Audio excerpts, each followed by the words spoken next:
El siguiente tipo de autoencoder que vamos a ver es lo que se conoce como un denoising autoencoder, donde el objetivo principal no es tanto esa reducción de dimensiones a un espacio de dimensión menor, sino que el objetivo es la reconstrucción de la imagen original, ¿vale? En este caso, los denoising autoencoder se representan utilizando esta función que veis aquí, que es una función que va del espacio original al espacio original, ¿vale? Si bien esto es un poco extraño, ¿vale? Simplemente lo que nos quiere decir esta función es lo que os comentaba, que en realidad en un autoencoder como los que hemos visto hasta ahora teníamos dos funciones, el encoder y el decoder. Una iba de x a z y la otra, la g, iba de z a x, ¿vale? Lo que nos está diciendo aquí esta representación o esta función h es que en un denoising autoencoder la capa, digamos, intermedia o esta capa donde tenemos las dimensiones más pequeñas o la reducción no nos interesa, ¿vale? Aquí simplemente lo que queremos es que esta reconstrucción se haga bien y lo que queremos que se haga durante esa reconstrucción es eliminar ruido, ¿vale? Ahora veremos qué es esto del ruido, pero básicamente pues, estos denoising autoencoders se usan para reconstruir de alguna forma los datos que tienen algún problema. Al final, pues eso, siempre que veamos en vez de una función f y una g para representar un autoencoder, si vemos solo una función h que va del espacio original a el mismo espacio original, pues es que estamos ante un denoising autoencoder.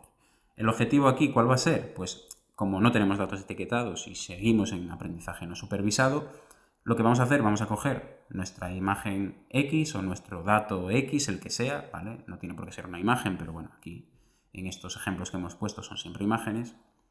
Pues cogemos esos datos de entrada y lo vamos a intentar hacer lo mismo, ¿vale? Proyectarlos a Z y de Z volver a X. Pero no vamos a usar X como tal, sino que vamos a introducir cierto ruido, vamos a modificar ligeramente X en la entrada, ¿vale? Vamos a añadirle ruido,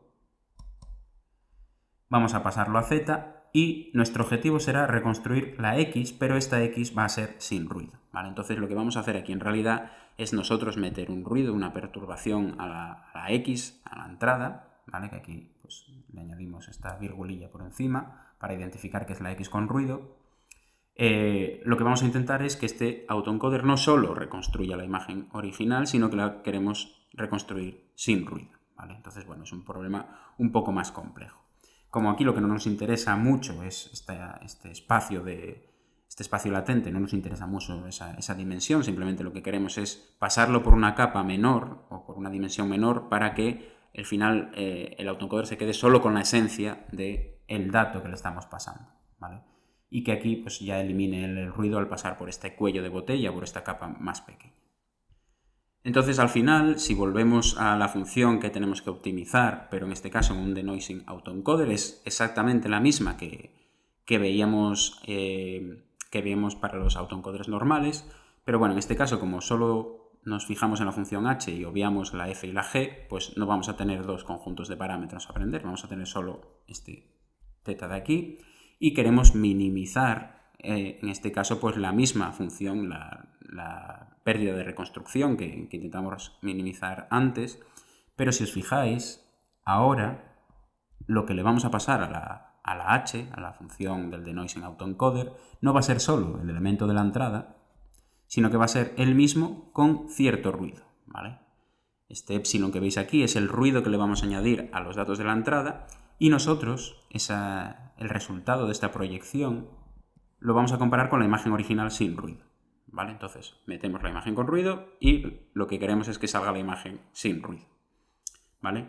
Entonces, esto, para verlo de una forma gráfica, en este caso vamos a poner un ejemplo que no sea con imágenes, ¿vale? Imaginad que tenemos un conjunto, pero de dos dimensiones. Tenemos dos X, X1 y X2, que nos sirven para representar pues, este gráfico que veis aquí donde están los datos, ¿vale? Estos serían los datos originales que se comportan de esta forma y lo que vamos a hacer nosotros en realidad es añadirles cierto ruido, ¿vale? A cada uno de esos puntitos les añadimos un ruido y pues, nos quedaría el conjunto que veis de color verde, ¿vale? Al final es exactamente los mismos puntos, pero desplazados pues, hacia arriba, hacia abajo, hacia un lado, hacia el otro, ¿vale? Como veis pues, en estos ejemplos que se han destacado aquí. ¿Vale? Entonces ahora vamos a utilizar X, esta X que veis aquí, con ruido para introducir en nuestro denoising autoencoder, y el objetivo va a ser predecir la X sin ruido. ¿Vale? Entonces, al final, el modelo que se va a aprender, o el modelo que va a aprender ese autoencoder o denoising autoencoder, va a ser, pues, por ejemplo, este que veis aquí remarcado en verde claro, y ese nos va a valer para luego, en el futuro, pues si introducimos cualquier punto con ruido, ¿vale? Nos lo va a proyectar en esta zona del espectro, en esta zona del espacio, donde sabemos que ya no hay ruido, ¿vale? Entonces, como veis, en este caso, pues el modelo sí funcionó y ya nos eliminó el ruido de la señal y quedó mucho más limpio, ¿vale? Entonces, al final, aquí seguimos en un aprendizaje no supervisado y los datos lo que hacemos es generarlos nosotros. En este caso, los deformamos de alguna forma, añadiéndoles ruido, y lo que hacemos es un modelo capaz de filtrar el ruido o de eliminar el ruido. Si nos vamos a un problema más complejo y volvemos al MNIST, en este caso, pues lo que vamos a tener son pues eso, imágenes de 28 por 28, y en este caso el ruido pues se puede manifestar de varias formas. Podemos añadir diferentes tipos de ruido porque, bueno, en las imágenes pues podemos complicarlo de muchas formas. Por ejemplo, pues podemos eliminar píxeles, ¿vale? En vez de añadir un ruido, podemos poner de color blanco varios píxeles, ¿vale? Y nos quedaría, pues de esta imagen original pasaríamos a tener una imagen con muchos datos perdidos, ¿vale? Entonces ese dígito, pues en función de cuántos píxeles eliminemos, será más fácil o más difícil de recuperar. Podemos todavía complicarlo mucho más y añadir desenfoque, ¿vale? También depende del grado de desenfoque que introduzcamos en la imagen. O podemos también añadir una máscara de bloqueo, que en este caso es simplemente pues, un cuadrado de color blanco que lo ubicamos en una zona de la imagen y le ocultamos esa información al denoising autoencoder. En cualquiera de estos casos añadimos, pues o bien eliminamos píxeles o desenfocamos o ponemos una máscara. En cualquiera de esos casos lo que queremos es que la salida del autoencoder sea esta imagen de aquí, ¿vale? Ante cualquiera de estas entradas, la salida siempre que queremos que sea la imagen original, ¿vale? Por tanto, el modelo aprenderá lo que tenga que aprender para eliminar pues cualquiera de estos tipos de ruido. Entonces, si vamos a un ejemplo real, ¿vale? Tenemos estos datos originales, les añadimos, en este caso, el primer tipo de ruido que veíamos ahí, que es poner pues, varios píxeles eliminados. En este caso, el 50% de los píxeles de la imagen se han eliminado. Nosotros, como humanos, viendo las imágenes con los píxeles eliminados, podríamos reconstruir las imágenes originales, y como veis, el autoencoder también, ¿vale? El denoising autoencoder, pues con el 50% de la información oculta, es capaz también de reconstruir los dígitos en este caso, y veis que lo hace pues bastante bien, ¿vale? Otra opción es pues ponerle todavía más ruido y eliminamos en vez de el 50 el 90. ¿Problemas que tiene esto? Que aquí ya veis que a nosotros ya nos cuesta distinguir qué imágenes tenemos aquí o qué dígitos tenemos aquí, y al autoencoder pues también, ¿vale? Por ejemplo, en este no sabe si es un 2 o un 3 y nos deja así con una parte un poco difuminada. Este 4 pues como no ve apenas nada y podría ser un 9, pues también nos deja esa parte ahí dudosa, ¿vale? Y en muchos casos pues ya no es tan, digamos, claro como antes y ya no funciona tan bien, obviamente porque ahora la mayoría de los datos están ocultos, ¿vale? Simplemente está trabajando con el 10% de los píxeles de la imagen original. Así todo, pues como veis, lo hace bastante bien. Otra opción es aplicar otro tipo de ruido, en este caso el desenfoque, ¿vale? Con un desenfoque pues, gaussiano de tamaño 4 en este caso, y aquí pues tenemos lo mismo, ¿vale? En este caso pues algunos dígitos sí los podemos recuperar o sí los podemos ver nosotros como humanos, pero algunos nos cuesta a nosotros ver cuáles son. Sin embargo, el modelo veis que funciona bastante bien. Por ejemplo, esto pues es difícil de distinguir que es un 5, pero el modelo lo consigue hacer bastante bien, ¿vale? De hecho, yo diría que muy bien. Y lo mismo para el 6, lo mismo para este pues, dígito de aquí, ¿vale? Que es un 4 un poco extraño, y veis que lo hace muy bien. Vale, el último tipo de ruido que veíamos es el de las máscaras, y este es uno un poco bastante complicado, ¿vale? Luego veremos por qué, pero en este caso, pues a estas imágenes de 28 por 28 le añadimos unas máscaras de 16 por 16 píxeles en color blanco, ¿vale? Aquí yo como humano pues no sabría decir qué dígito hay aquí, ni qué dígito hay aquí, ni qué dígito hay en ninguno de estas casillas, ¿vale?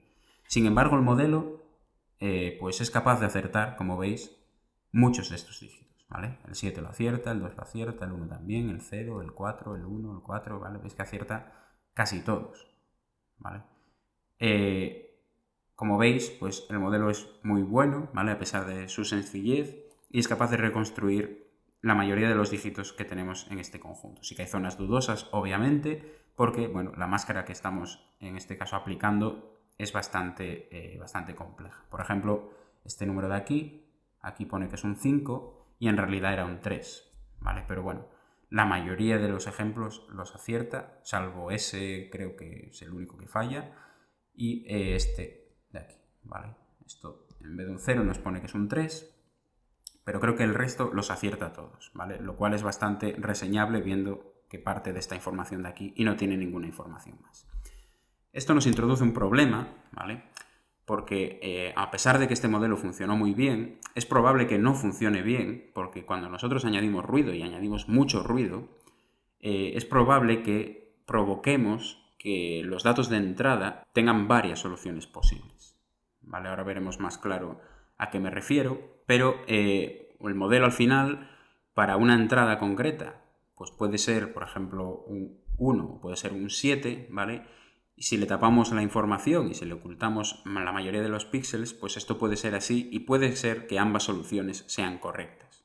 Entonces, al final, lo que va a hacer el modelo, el denoising autoencoder, es darnos, digamos, un promedio de las posibles soluciones, ¿vale? Eso que veíamos con los 4 y los 9, que nos ponía un 4, pero nos unía a la parte superior un poco suavizado, pudiendo decirnos que también podría ser un 9, pues eso es un problema que nos podemos encontrar al añadir ese ruido, o en particular en los denoising autoencoders.